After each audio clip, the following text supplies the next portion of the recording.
الحمد لله الحنان المنان الذي خلق الإنسان وعلمه البيان والصلاة والسلام على رسوله سيد الإنس والجان وعلى آله وأصحابه ذوي الخير والإحسان أما بعد فأعوذ بالله من الشيطان الرجيم بسم الله الرحمن الرحيم اليوم أكملت لكم دينكم وأتممت عليكم نعمتي ورضيت لكم الإسلام دينا صدق الله مولانا العظيم۔ بارگاہ رسالت معاب صلی اللہ تعالیٰ علیہ وسلم میں درود پاک کا ہدیہ پیش کریں۔ اللہم صل علی سیدنا و مولانا محمد معدن الجود والکرم وآلہ واصحابہ الکرام وابنہ الکریم وبارک وسلم صلاة دائمة سرمدا ابدا۔ قرآن پاک میں ایک ایسی آیت ہے جس کے متعلق یہودی کہتے ہیں کہ اگر یہ آیت ہمارے دین میں داخل ہوئی ہوتی یا ہماری کتاب میں اتری ہوتی تو ہم اس کو عید کا دن منا لیتے۔ یہودی یہ کہتے ہیں اس آیت کا نزول اگر ہماری کتابوں میں ہوا ہوتا تو جس دن یہ آیت اتری اس دن کو ہم عید کا دن منا لیتے۔ وہ آیت کون سی ہے؟ وہی میں نے آج آپ کے سامنے تلاوت کی ہے۔ اللہ فرماتا ہے یہ حجۃ الوداع کے موقع پر حضور صلی اللہ تعالیٰ علیہ وسلم کا آخری حج تھا آپ کی ظاہری زندگی کا۔ اس دن یہ آیت نازل ہوئی تھی اور حضور اکرم صلی اللہ تعالیٰ علیہ وسلم نے اپنا حج مکمل کر کے ارشاد بھی فرمایا تھا کہ آج کے بعد ہو سکتا ہے کہ میں اس جگہ پر تم سے دوبارہ ملاقات نہ کروں۔ اور وہ آخری حج کہا جاتا ہے اور آخری خطبہ بھی حضور کا خطبۃ الوداع جس کو کہتے ہیں مشہور ہے۔ اس وقت یہ آیت اتری تھی۔ آیت کا معنی پہلے سن لیں، ترجمہ۔ رب تعالیٰ فرماتا ہے الیوم اکملت لکم دینکم واتممت علیکم نعمتی، آج کے دن میں نے تمہارا دین مکمل کر دیا اور میری نعمتیں پوری اتار دیں۔ ورضیت لکم الاسلام دینا، اور تم کو اسلام دے کر میں راضی ہوا۔ یہ آیت ہے۔ کسی بھی دین کے بارے میں یہ دعویٰ نہیں ہے کہ وہ پورا کمپلیٹ ہے سوائے اسلام کے۔ پہلے جتنے دین آتے رہے بعد میں اور اس میں شوشہ تھا کہ آخری نبی آنے والے ہیں، شریعت پھر بدلے گی۔ موسیٰ علیہ السلام کا زمانہ آیا، ان کی شریعت تھی، پھر اس کے بعد زمانہ تبدیل ہوا، عیسیٰ علیہ السلام کا دور آیا، شریعت بدلی ہے۔ عقیدہ نہیں بدلتا، شریعت یہ لا کو کہتے ہیں، قانون، قوانین بدلے جاتے رہے۔ آدم علیہ السلام کی شریعت میں الگ قوانین تھے، نوح علیہ السلام کی شریعت میں قانون الگ تھے، بدلتی گئی شریعتیں، لیکن آ کر سٹاپ ہو گئی حضور پاک صلی اللہ علیہ وسلم کے اس دین پر۔ اور پھر رب تعالیٰ نے فرمایا اب دین کمپلیٹ ہو گیا، اب شریعت نہیں بدلی جائے گی قیامت تک، اس میں رد و بدل نہیں ہوگا۔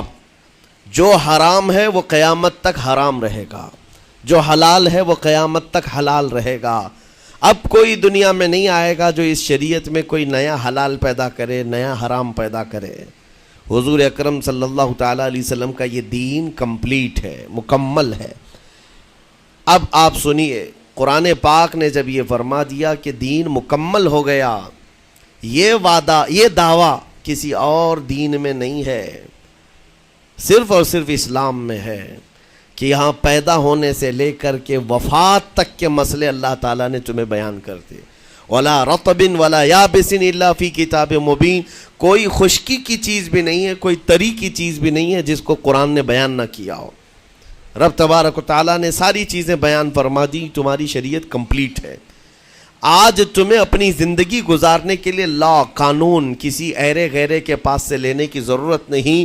اسلام ہر قانون تمہیں دیتا ہے، چاہے بچوں کے معاملات ہوں، چاہے جوانوں کے معاملات ہوں، شوہر بیوی کے حقوق ہوں، ماں باپ کے حقوق ہوں، استاد شاگرد کے معاملات ہوں، پڑوسیوں کے حقوق ہوں، تجارت کے، لین دین کے، نکاح کے، خلا کے، عدت کے، طلاق کے، سارے مسائل پورا کا پورا تفصیل کے ساتھ اسلام تمہیں دیتا ہے۔ اس طرح کا کوئی لا پوری دنیا میں نہیں ہے جس طرح اسلام کے پاس ہے۔ ظاہر سی بات ہے جب اسلام کے پاس اتنا بڑا مکمل نظام ہوگا تب تو پھر یہ ٹارگٹ نمبر 1 پوری دنیا میں ہوگا ہی ہوگا۔ یوں ہی اسلام سے لوگ نہیں چڑھتے، یوں ہی اسلام سے نہیں نفرت کرتے۔ ظاہر سی بات ہے کہ حسینوں سے ہی حسد ہوتا ہے، کوڑی سے کون حسد کرے گا؟ جس کو کوڑ کی بیماری ہو اس سے کوئی حسد نہیں کرتا۔ ایک حسین دوسرے حسین سے بھی نفرت کرتا ہے، حسد کرتا ہے، یا کم صورت والا اچھی صورت والے سے حسد فطری طور پر کرتا ہے۔ اسی لیے محاورہ کہا گیا ہے کہ حسینوں سے حسد ہوتا ہے، تو اسلام میں جو حسن ہے تو جتنے جلنے والے ہیں اتنے زیادہ حسد کرنے والے پیدا ہوتے ہی رہیں گے۔ اب آپ کے لیے یہ فخر کی بات ہے کہ دنیا جسے ٹارگٹ نمبر 1 کہتی ہے، جس سے چڑھتی ہے اور جلتی ہے، الحمدللہ رب تبارک و تعالیٰ نے وہ دین ہمیں عطا فرمایا۔ وہ اس لیے نہیں ہے کہ لوگوں کے چڑھنے کی وجہ سے میں فخر کر رہا ہوں، اس لیے کہ میرے دین کے علاوہ کوئی دین ایسا نہیں جو یہ دعویٰ کر سکے کہ ہم کمپلیٹ لا رکھتے ہیں، صرف اور صرف اسلام کے پاس ہے۔ میں یہاں کھڑے ہو کر کے یہ صرف الفاظ کی پھیکم پھاک نہیں کر رہا ہوں، چیلنج ہے یہ۔ پوری دنیا کے کسی بھی ریلیجن کے پاس وہ سارے مسائل نہیں مل پائیں گے جو دین اسلام کے پاس موجود ہیں۔ دین اسلام کے لیے اگر آپ کو میں بتا دوں کہ اس کا جو فقہ کا نظام ہے، مسئلے مسائل، جس کو اگر آپ پڑھنے کی کوشش بھی کریں زندگیاں بیت جائیں، صرف اور صرف ایک چیپٹر پر کتابیں لکھی ہوئی ہیں۔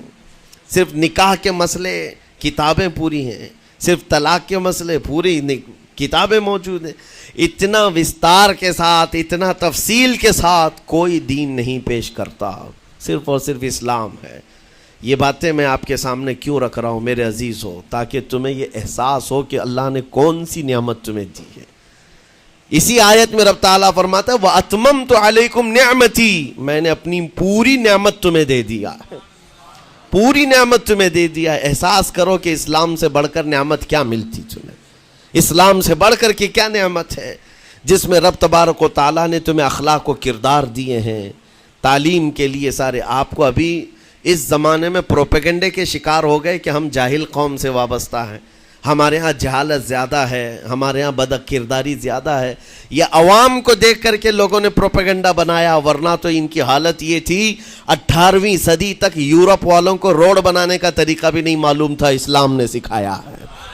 ان کو پارلیمنٹ میں بیٹھنے کا قانون نہیں معلوم تھا، اسلام نے قانون عطا کیے ہیں۔ ان کو عدالت چلانے کے معاملے معلوم نہیں تھے، اسلام نے پوری کتابیں پیش کی ہیں۔ اٹلی اور ڈنمارک جو آج یورپ کی کنٹریز میں شامل ہوتے ہیں، یہاں کے بادشاہوں کے بچے اسلامی علماء کے پاس اندلس میں پڑھنے کے لیے جاتے تھے، عیسائیوں کے، دوسروں کے، انگریزوں کے بچے، اور جب پڑھ کر کے آتے تھے اٹلی اور ڈنمارک میں واپس تو پورے لوگ ان کو دیکھنے کے لیے بھیڑ لگاتے کہ یہ علماء اسلام سے پڑھ کر کے آ رہے ہیں۔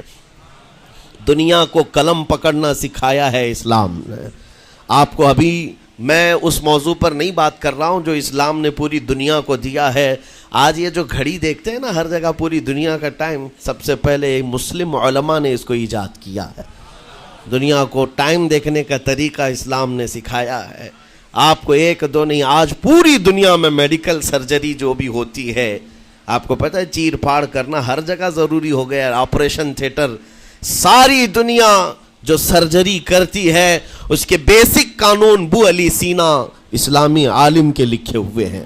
آج بھی امریکہ کی یونیورسٹی میں یہ کتاب داخل ہے، کیلیفورنیا میں۔ اسلامی علماء نے جو پوری دنیا کو دیا ہے وہ ایک الگ ٹاپک ہے۔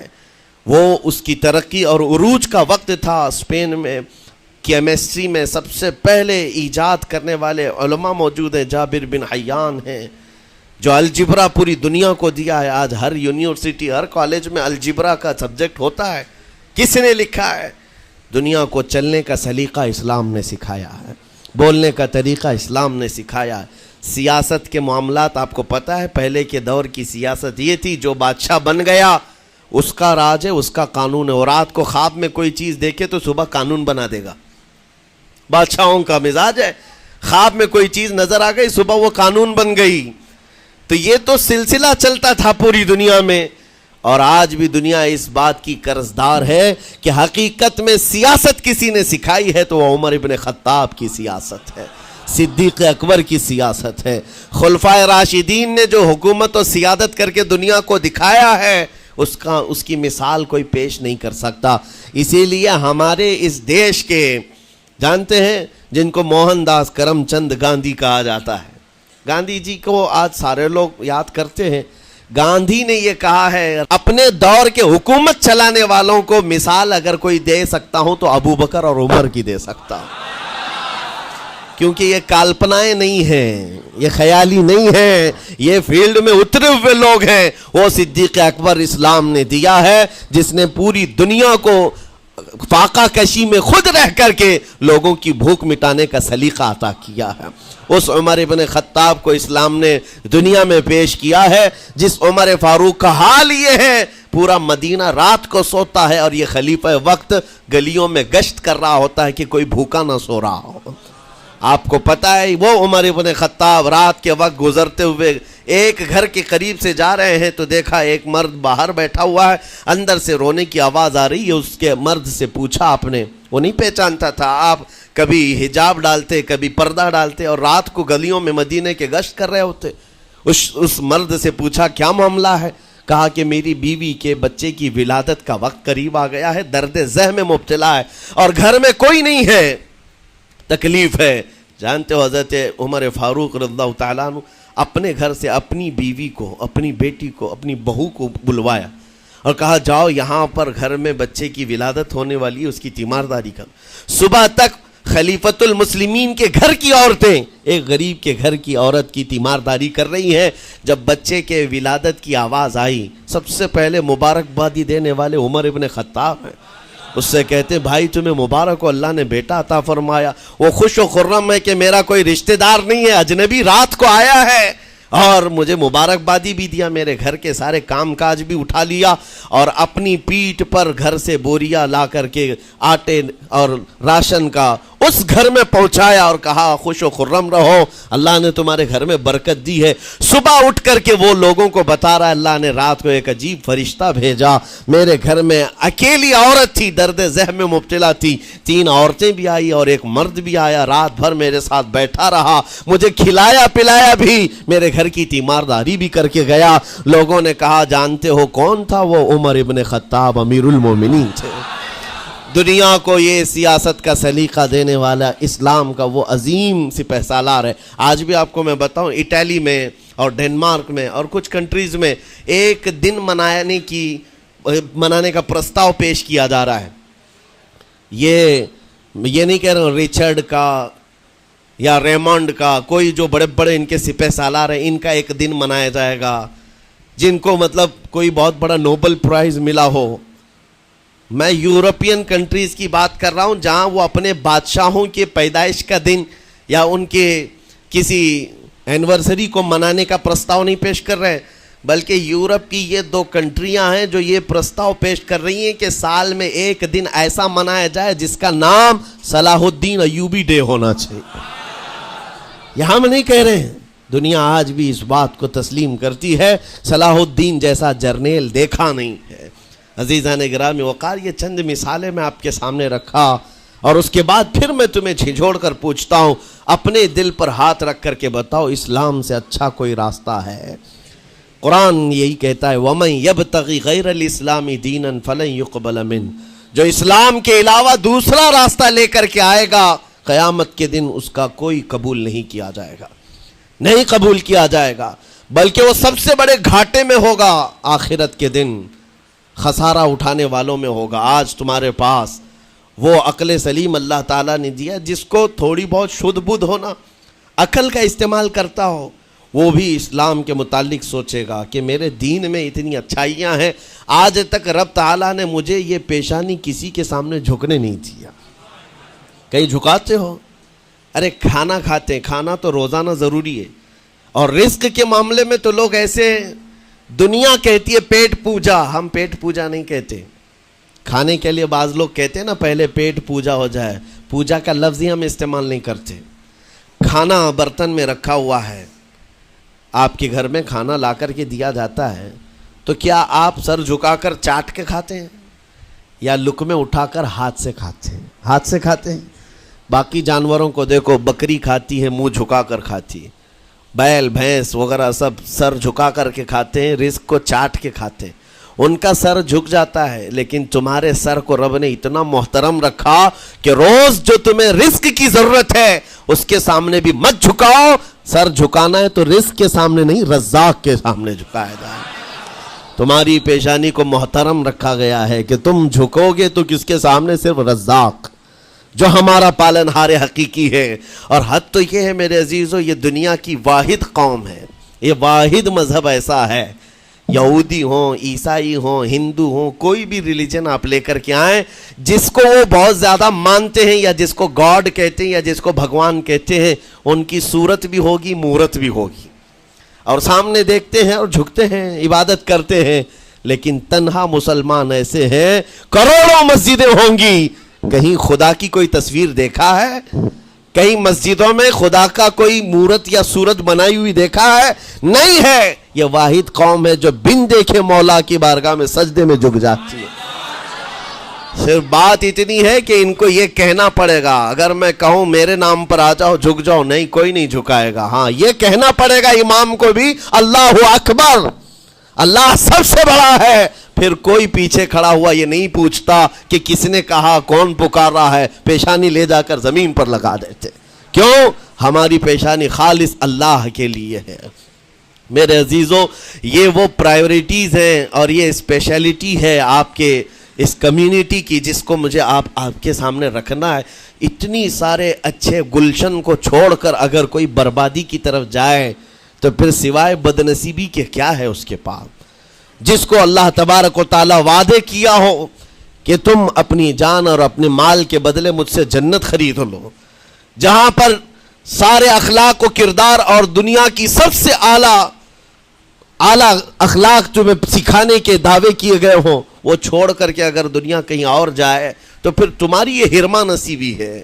ایک بات میں آپ کو بتاؤں، سکسیس کس کو کہتے ہیں؟ کامیابی. اور ہر کوئی یہ کہتا ہے کہ مجھے سکسیس کی طرف سفر کرنا ہے. 10ویں پاس نوجوان کو بھی پوچھیں کہ کوئی بھی کورس کر رہا ہے، آگے جا رہا ہے، کیوں جا رہا ہے؟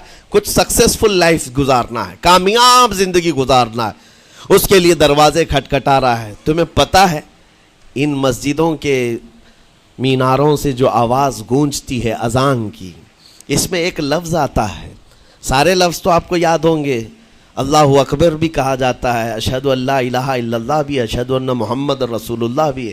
اس کے بعد ایک لفظ پکارتا ہے مؤذن، حی علی الصلاۃ. حی علی الصلاۃ کا مطلب ہوتا ہے آؤ نماز کی طرف، آؤ نماز کی طرف. اس کے بعد ایک اور لفظ پکارتا ہے حی علی الفلاح، جس کا معنی معلوم ہے آپ کو؟ مؤذن یہ کہتا ہے آؤ کامیابی کی طرف، آؤ کامیابی کی طرف. ٹوٹل یہ دن میں 10 بار مؤذن پکارتا ہے، فجر میں 2 بار، ظہر میں 2 بار، عصر میں 2 بار، مغرب میں 2 بار، عشاء میں 2 بار. کتنی مرتبہ پکارا؟ 10 بار پکارا تمہیں، آؤ کامیابی کی طرف. لیکن ایک بات یاد رکھو، یہ پکارنے والے مؤذن کی حالت مت دیکھو کہ یہ پکار رہا ہے، بلکہ یہ رحمان کی صدا ہے، یہ اللہ کی صدا ہے جو تمہیں بلا رہا ہے. یہ تو اپنی آواز اور اپنے الفاظ سے ترجمانی کر رہا ہے اور تمہیں اللہ کی صدا تمہارے تک منتقل کر رہا ہے. لیکن حقیقت میں بلانے والا کون ہے؟ اللہ ہے. مسجدوں میں بلانے والا کون ہے؟ اللہ ہے. اللہ کی صدا پر آپ آ رہے ہو. اب سوچو، جو رحمان تمہیں 10 مرتبہ دن میں یہ بات پہنچا رہا، آؤ کامیابی کی طرف، آؤ کامیابی کی طرف، تم اس چیز کو چھوڑ کر کے کامیابی ان لوگوں کے سامنے ڈھونڈنے نکلے جن کو پیشاب کرنے کا سلیقہ نہیں معلوم، جن کو کھانے پینے کے طور طریقے نہیں معلوم. ان لوگوں کے پاس ہمارے بچے اگر کامیابی ڈھونڈیں گے تو بات یہی ہے، ٹوپی کو سر پر پہنو تو اچھا لگے گا، لیکن دوسری جگہ پہننے لگو تو بیوقوف کہیں گے، ظلم کر رہے ہو ٹوپی کے ساتھ. اسی طرح میں کہتا ہوں مسلمان کو اللہ کی بارگاہ میں آ جانا سب سے بڑی کامیابی ہے. اور اگر دوسروں کے ہاں در در بھٹکتا ہے تو گویا کہ اس نے اپنی حیثیت کو ہی گرا دیا ہے. اسی لیے اقبال نے کیا کہا تھا، بہت اچھی بات، کہ وہ ایک سجدہ جسے تو گراں سمجھتا ہے. گراں کا مطلب کیا؟ بھاری. ایک سجدہ کرنے میں تو بھاری پن محسوس کرتا ہے، وہ ایک سجدہ جسے تو گراں سمجھتا ہے، ارے 1000 سجدوں سے دیتا ہے آدمی کو نجات۔ در در جھکنے سے تو تمہیں بچا لیتا ہے، اس کے سامنے بھی جھکا، نیتا کے سامنے بھی جھکا، سیٹھ کے سامنے بھی جھکا، پولیس کے سامنے بھی جھکا، جج کے سامنے بھی جھکا، سب کے سامنے جھک رہا ہے۔ ایک سجدہ یہاں کر لے، مولا ہر سجدے سے تجھے آزاد کرتے۔ یہاں جھکنے والا پھر کہیں اور نہیں جھکتا۔ ہاں اسی لیے شاعر نے کہا ہے، مرد حق باطل کے آگے مات کھا سکتا نہیں، سر کٹا سکتا ہے لیکن سر جھکا سکتا نہیں۔ یہ ہماری تاریخ ہے جو آپ کے سامنے ہے۔ آپ کو پراؤڈ فیل ہونا چاہیے کہ رب تعالیٰ نے مجھے کون سی بڑی نعمت عطا کی، اتنی عظیم نعمت ہے۔ ایک واقعے کے ساتھ میں اپنی گفتگو کو آپ کے اندر ڈالنے کی کوشش کرتا ہوں۔ حضور پاک صلی اللہ تعالیٰ علیہ وسلم کے دین کی حلاوت اور چاشنی کس کو ملے گی؟ پتہ ہے 3 چیزیں۔ جو ایمان کی لذت جس کو ملتی ہے وہ پھر دوسری جگہ نہیں منہ مارتا، ادھر ادھر نہیں دیکھتا کہ کہاں کامیابی ہے، کہاں سکسیسفل ہے، بلکہ جس کو ایمان کی لذت ملی ہے وہ یہ سوچتا ہے کامیابی میرے نبی کے قدموں میں ہے، مجھے جو ملنا ہے وہ یہیں سے ملنا ہے۔ بریلی کے امام کہتے تھے، یا رسول اللہ خلق کے حاکم ہو تم، رزق کے قاسم ہو تم، جو ملا تم سے ملا تم پہ کروڑوں درود، اور تم ہو حفیظ و مغیث، یا رسول اللہ تم ہو حفیظ و مغیث، کیا ہے وہ دشمن خبیث، تم ہو تو پھر خوف کیا، تم پہ کروڑوں درود۔ یہ ایمان کی لذت جسے مل جاتی ہے وہ کامیابی حضور کے قدموں میں ہی دیکھتا ہے، پھر اسے ادھر ادھر کی چیزیں نہیں پریشان کرتی۔ یمن کا ایک قبیلہ تھا بنو کلب، اس قبیلے کے ایک شخص تھے حارثہ نام، ان کی بیوی سعدہ۔ ایک چھوٹا سا واقعہ بتا رہا ہوں۔ حارثہ اور سعدہ چھوٹا سا خاندان تھا، 3 بچے تھے۔ حارثہ کے بیٹوں میں ایک بیٹے کا نام ہے زید، نام یاد رکھیں، بہت امپورٹنٹ نام میں ذکر کر رہا ہوں۔ ایک ہی نام ایسا ہے جو قرآن میں آیا ہوا ہے، وہ زید۔ یہ حارثہ کے بیٹے زید ہے، بیوی سعدہ ہے۔ یہ حارثہ اور سعدہ 3 بچوں کے ماں باپ تھے، ہنسی خوشی زندگی گزار رہے تھے۔ سعدہ ایک دن اپنے بچوں کو لے کر اپنے مائکے جا رہی تھی، راستے میں ڈاکوؤں کا حملہ ہو گیا، مال سب چھین لیا قافلے کا، اور اتفاق ایسا کہ یہ 8 سال کے جو زید تھے ان کو بھی ڈاکوؤں نے چھین لیا۔ ایک ماں سے اس کا 8 سالہ بڑا بیٹا چھین لیا جائے تو ماں کی کیفیت کیا ہوتی؟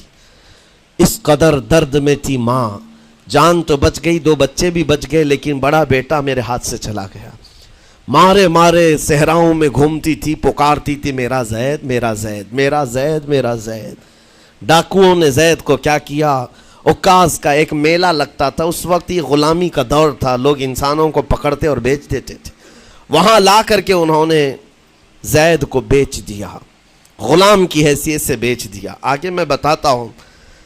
یہاں سعدہ کا حال بے حال تھا، واپس گھر آئی تو باپ اپنے شوہر سے کہا، اور شوہر کا حال تو ایسا تھا کہ وہ زید کو اپنے آنکھوں کا نور، اپنے آنکھوں کا سرور سمجھتا، اور اس قدر پیار و محبت والا باپ مارے مارے گھومتا رہا گلیوں میں، اور ان کا لکھا ہوا ایک اشعار کا منظوم ترانہ ہے جو اپنے بیٹے کی جدائی میں لکھا۔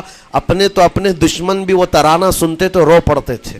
ایک باپ کا درد اپنے بیٹے کی جدائی میں، بہت روتے تھے، بہت۔ ماں بھی دن رات روتی، باپ بھی پہاڑوں پر چڑھ جاتے اور وہاں سے صدا لگاتے، اے آسمان اگر تو نے زید کو دیکھا ہے تو میرے حوالے کر دے، زمین کے چپے کہیں اگر زید میرا زندہ ہے تو مجھے وہاں تک لے چل۔ یہ اشعار میں گنگناتے تھے، روتے تھے۔ اور زید کا کیا ہوا؟ عکاظ کے میلے میں بیچ دیا گیا۔ خریدا کون؟ حکیم بن حزام، جو حضرت خدیجہ رضی اللہ تعالیٰ عنہ کے بھائی لگتے تھے۔ یہ لے کر کے آئے، اور حضرت خدیجہ رضی اللہ تعالیٰ عنہ اس وقت مکہ میں اور حضور پاک صلی اللہ علیہ وسلم کے نکاح میں ہے، تو حضرت خدیجہ کے پاس یہ زید آ گیا، بھائی نے گفٹ کے طور پر دے دیا۔ حضرت خدیجہ کے گھر میں یہ زید جب آئے، اس وقت ان کی عمر یعنی 10-12 سال کے آس پاس رہی ہوگی، اور یہ ایسا لڑکا جو چھوٹی سی عمر کا، ادب اتنا تھا، ادب اتنا تھا کہ ہر ایک کا ادب کرتا، بڑے اچھے خاندان سے تعلق رکھنے والا. ہوا کیا، ایک دن آفتاب رسالت، ماہتاب رسالت رسول پاک صلی اللہ علیہ وسلم کی نظر پڑی. دیکھا اخلاق و کردار میں کامل بچہ ہے، اور ایک ہی نظر میں بھاگ گیا. پوچھا حضرت خدیجہ سے، کہا کہ یہ غلام ہے، عکاظ کے میلے میں بیچا گیا ہے. حضور نے فرمایا یہ میرے حوالے کر دو، میرے حوالے کر دو. حضور نے جس کو پسند کر لیا ہو، حضور نے جس پر نگاہ رکھی ہو.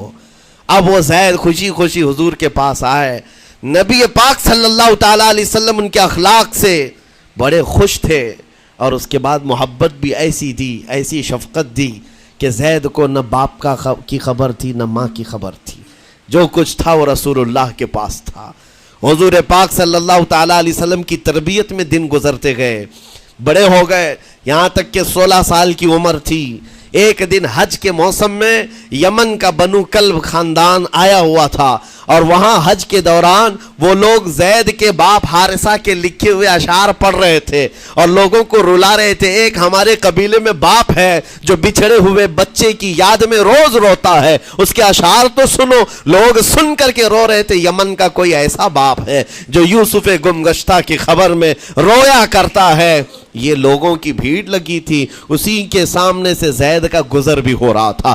بنو کلب کے لوگوں نے زید کو دیکھا، پہچان لیا، یہی تو وہ بچہ ہے جس کی یاد میں اس کا باپ روتا ہے. اور اس کو بلایا اور کہا تیرا نام؟ کہا زید. باپ کا نام حارثہ. کہا یہی تو ہے جس کے غم میں پورے اشعار پڑے جا رہے یمن میں. زید سے کہا تجھے پتا ہے تیرے باپ کا رو رو کر کے کیا حال ہو گیا؟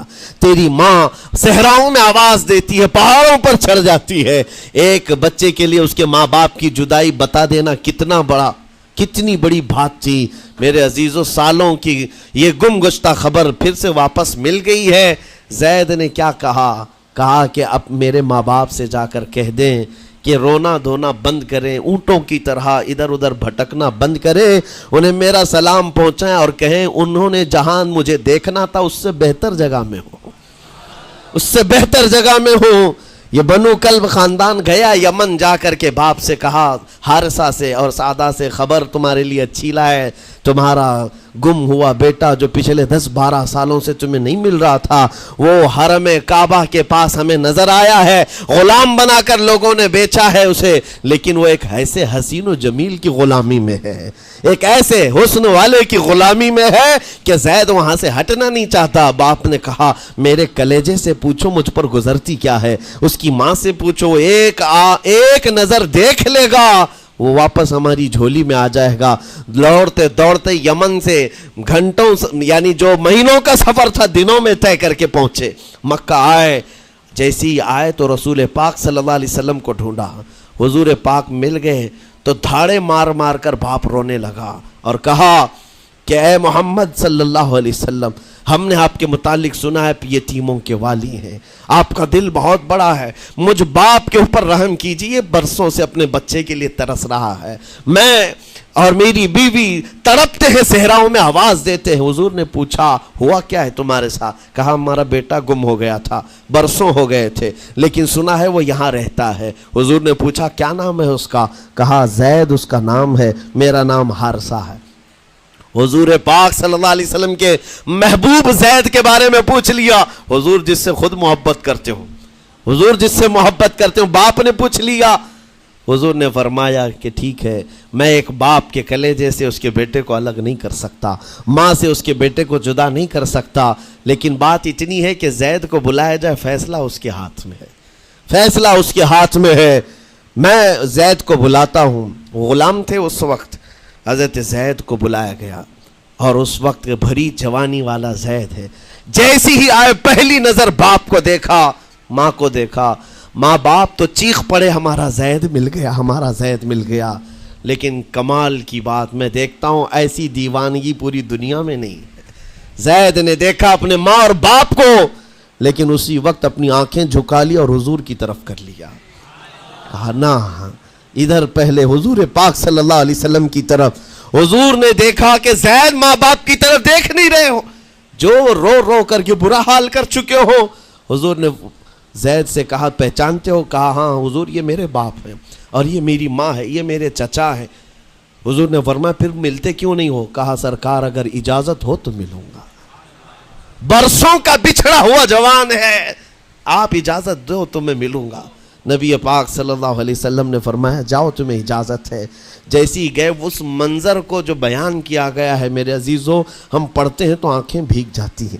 ماں لپٹ کر کے اپنے بچے کو ہر جگہ چوم رہی ہو، باپ سینے سے لگا کر کے دھاڑے مار کر رو رہا ہو، پہلے تو غش کھا کر گر گیا تھا، پھر افاقہ ہوا، یہ دردناک منظر تھا۔ اس کے بعد زید بن حارثہ کو کیوں نہ تکلیف ہو، غم کیوں نہ ہو، ماں باپ بچھڑے ہوئے اتنے سالوں کے بعد دیکھنے کو ملے، دل پر کیا بیت رہی ہوگی۔ میری ماں وہی جو مجھے خشکیوں میں پالا کرتی، تریوں میں پالا کرتی، میرا باپ وہی جو خون پسینے کی کمائی سے مجھے کھلایا تھا، آج آ گیا ہے۔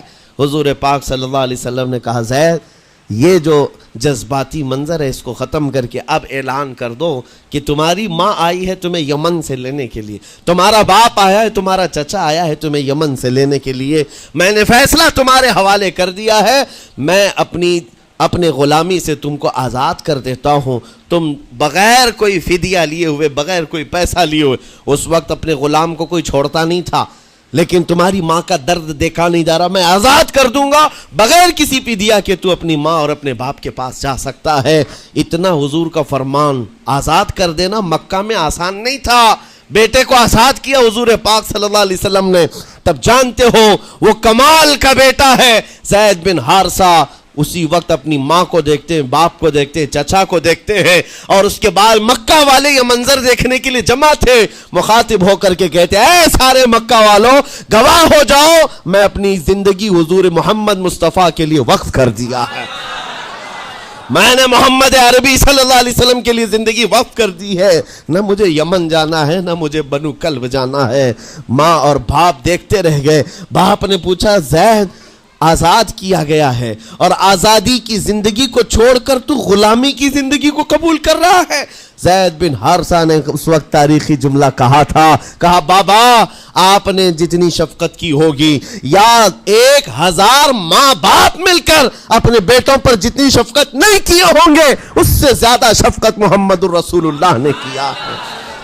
میں 1000 آزادیوں پر اس ایک غلامی کو، میں 1000 آزادیوں کو قربان کرتا ہوں اس ایک غلامی پر، میرے لیے زندگی بھر یہ غلامی کافی ہے۔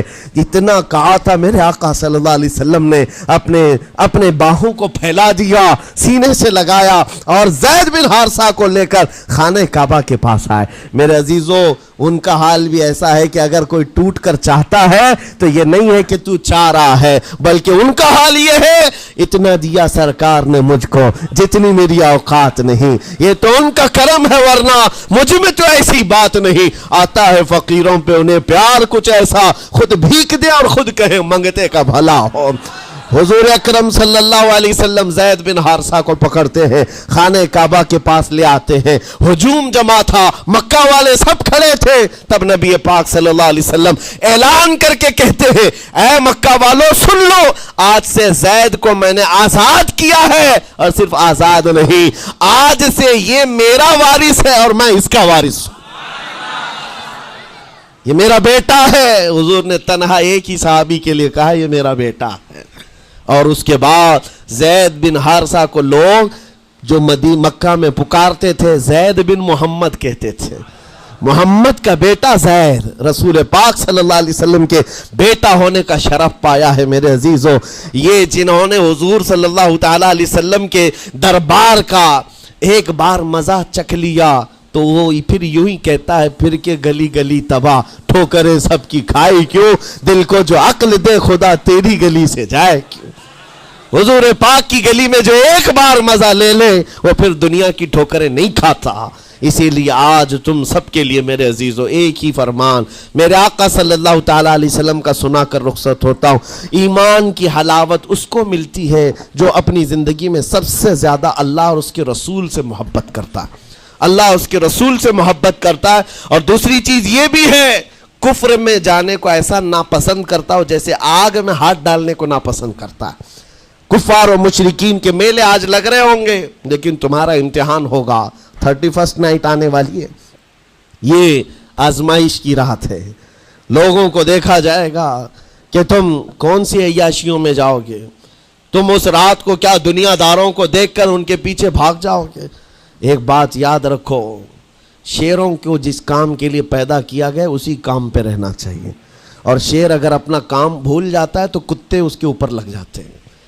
تمہارا کام کتوں کی طرح بھونکنا نہیں ہے، تمہارا کام شیروں کی طرح دہاڑنا ہے۔ میرے عزیز محمد عربی صلی اللہ علیہ وسلم کے وہ شیر جو گٹر اور نالی کے لیے نہیں پیدا کیے گئے، اعلیٰ اخلاق و کردار کے لیے پیدا کیے۔ تم امت محمدیہ خیر امت ہو، شراب پینے کے لیے نہیں، جوا کھیلنے کے لیے نہیں، تاش کے پتوں پر مال اڑانے کے لیے نہیں، غلط نگاہوں کو پھیلانے کے لیے نہیں، آوارہ گردی کے لیے نہیں پیدا کیے گئے۔ تمہاری نسبت رسول اللہ سے ہے، اتنی بات یاد رکھو۔ اللہ نے مجھے خیر امت کہا ہے۔ میری آنکھیں اٹھ رہی ہیں تو فرشتے بھی دیکھ رہے ہیں، رب تعالیٰ دیکھ رہا ہے۔ میرے چلنے پھرنے کو رب تبارک و تعالیٰ اس کے علم سے کوئی ایک ادا بھی میری بے خبر نہیں ہے، غافل نہیں ہے۔ اس لیے عزیزان گرامی وقار، تمہارے اس آنے والے نئے سال کی کیسے آپ اوپننگ کرتے ہو، کیسے اس کی ابتدا کرتے ہو، یہ تمہارے ہاتھ میں ہے۔ گناہوں کی لذت کے ساتھ اپنی زندگی کا ایک نیا سال شروع کر رہے ہو، یا پھر رب تبارک و تعالیٰ کی تسبیح و تہلیل اور مصطفیٰ کریم کے قدموں میں درود بھیج کر اپنے نئے سال کی ابتدا کرتے ہو۔ میں تو یہ اعلان کرتا ہوں، اگر میرا یہ میسج سب تک پہنچ جائے کہ ہم نے بہت ساری عیدیں منائی ہیں، بہت ساری محفلیں منائی ہیں، ہم عید میلاد النبی کے نام پر جلسے جلوس سب کرتے ہیں، ہم 11ویں کے نام پر غوث پاک کے جلسے سجاتے ہیں، اعلیٰ حضرت کے نام پر، غریب نواز کے نام پر جلسے کرتے ہیں، لیکن دنیا ایک عید مناتی ہے، ہیپی نیو ایئر کی، 31 نائٹ کی۔ میرے عزیزوں، ہم نوجوانوں سے کہتے ہیں اس عید کو دنیا کی عید ہے، اس کو بدل کر کے ہم ناموس رسالت کے لیے وقف کیوں نہ کرتے ہیں؟ ہم بھی اپنی مسجدوں میں رات کو آ جائیں، ساری مسجدیں یہ سال کے اختتام کے وقت کھل جائیں عشاء کے بعد، اور ہر مسجد اس بات کا خیال کرے کہ ہمارا وہ نوجوان آج کہیں عیاشی پر نہ جائے، اپنے سال کی اختتام اور ابتدا ہو رہی ہو۔ یہ ہم کو پتہ نہیں، ابھی تو ہم بیٹھے ہیں، اگلے سال تک ہم رہیں گے کہ نہیں رہیں معلوم نہیں، یہ تو دسمبر کا لاسٹ چل رہا ہے، لیکن یہ ہمیں پتہ نہیں 1 جنوری دیکھ سکتے ہیں کہ نہیں دیکھ سکتے، ہم میں سے کسی کو علم نہیں ہے۔ لیکن اس کے باوجود اگر اللہ تعالیٰ نے دے دیا آپ کو اس سال کا آخری، توبہ کرنا چاہیے۔ اے رب ذوالجلال، یہ پورا سال میرا جو بدکاریاں ہوئی ہیں، مجھ سے جو خرابیاں ہوئی ہیں، مجھ سے جو گناہ ہوئے ہیں، معاف کر دے۔ تو ایک نیا سال میری زندگی میں کھول رہا ہے، مولا پچھلے سال جو مجھ سے گناہ ہوئے، اس سال وہ گناہ نہ ہو۔ میں تیرے دربار میں پناہ مانگتا ہوں، تیرے دربار کی پناہ مانگتا ہوں ان تمام شیاطین کے شر و فساد سے جنہوں نے مجھے بدکار بنانے کی کوششیں کی ہیں۔ اگر اس رات تمہاری دعا قبول ہو گئی تو انشاءاللہ 2024 ہمارا ہے۔ لوگ آج بہت ساری بھوشمانیاں کر رہے ہیں، 2024 ان کا ہے، ان کا ہے۔ میں کہتا ہوں غلامان مصطفیٰ کا ہے۔ ہاں، سال کی ابتدا اگر حضور پاک کے نام سے کرو، درودوں کی خیرات اور درودوں کی ڈالیاں نچھاور کرو نبی کریم صلی اللہ تعالیٰ علیہ وسلم کی بارگاہ میں، اور اللہ سے مدد مانگو کہ مولا اس سال کی ابتدا ہم تیرے نام سے شروع کر رہے ہیں، انشاءاللہ یقین ہے میرے عزیزوں، جو دروازے بند ہیں وہ کھلیں گے ضرور، اور جو آفتیں آئی ہیں وہ ٹلیں گی ضرور۔ بس بات صرف اتنی ہے، قرآن بھی کہتا ہے، جس کی ترجمانی اقبال کرتا ہے کہ محمد سے وفا تو نے، تو ہم تیرے ہیں، یہ جہاں چیز ہے کیا ہے، لوح و قلم تیرے ہیں۔ اللہ کریم کہنے سننے سے زیادہ عمل کی توفیق عطا فرمائے۔ نوجوانوں سے گزارش ہے، آج آپ یہاں پر تو پتہ نہیں ہے کمیٹی والے اس بات کی اجازت دیتے ہیں کہ نہیں دیتے، لیکن 31 نائٹ جو آئے گی، میری گزارش ہے کہ آپ مسجد کو کھلی رکھیں، اس رات یہاں ذکر کی محفل سجائی جائے، کریں گے انشاءاللہ۔ جو جہاں ہے وہ اپنی مسجدوں میں اس بات کا عہد کرے کہ آج ہم ذکر کریں گے، توبہ اور استغفار کریں، اور حضور پر درود پاک کی محفل سجائیں گے۔ اللہ تبارک و تعالیٰ آپ کے اس عزم کو قبول فرمائے۔ مولا کریم ہمیں رسول پاک صلی اللہ علیہ وسلم کے قدموں میں کامیابی ڈھونڈنے کی توفیق دے۔ مولا کریم بس اتنی دعا ہے کہ ہماری زندگی جب تک رہے تیرے نبی کے وفاداروں میں شمار فرما، اور بارگاہ مصطفیٰ میں یہ عریضہ ہے، یا رسول اللہ تیرے ٹکڑوں پہ پلے غیر کی ٹھوکر پہ نہ ڈال، جھڑکیاں کھائیں کہاں چھوڑ کے صدقہ تیرا، تو جو چاہے تو میل میرے دل کے دھلے، کہ خدا دل نہیں کرتا کبھی میلا تیرا، گندے نکمے کمی مہنگے ہیں کوڑی کے تین، کون ہمیں پالتا تم پہ کروڑوں درود، بے ہنر و بے تمیز کس کو ہوئے ہیں عزیز، ایک تمہارے سوا تم پہ کروڑوں درود، تم ہو عفو و غفور، تم ہو عفو و غفور، بخش دو جرم و خطا تم پہ کروڑوں درود، کر کے تمہارے گناہ مانگے تمہاری پناہ، تم کہو دامن میں آ تم پہ کروڑوں درود، یا رسول اللہ دل بے چین ہے بے قرار ہے، گناہ جب زیادہ ہوتے ہیں تو دلوں میں گھبراہٹ زیادہ ہوتی ہے، اور ان دلوں کی گھبراہٹ کا علاج ڈاکٹروں کی گولیوں اور انجیکشن سے نہیں ہے، ان دلوں کا قرار صرف اتنا ہے، یا رسول اللہ دل کرو ٹھنڈا میرا، وہ کفے پا چاند سا سینے پہ رکھ دو ذرا تم پہ کروڑوں درود، وآخر دعوانا الحمدللہ رب العالمین، السلام۔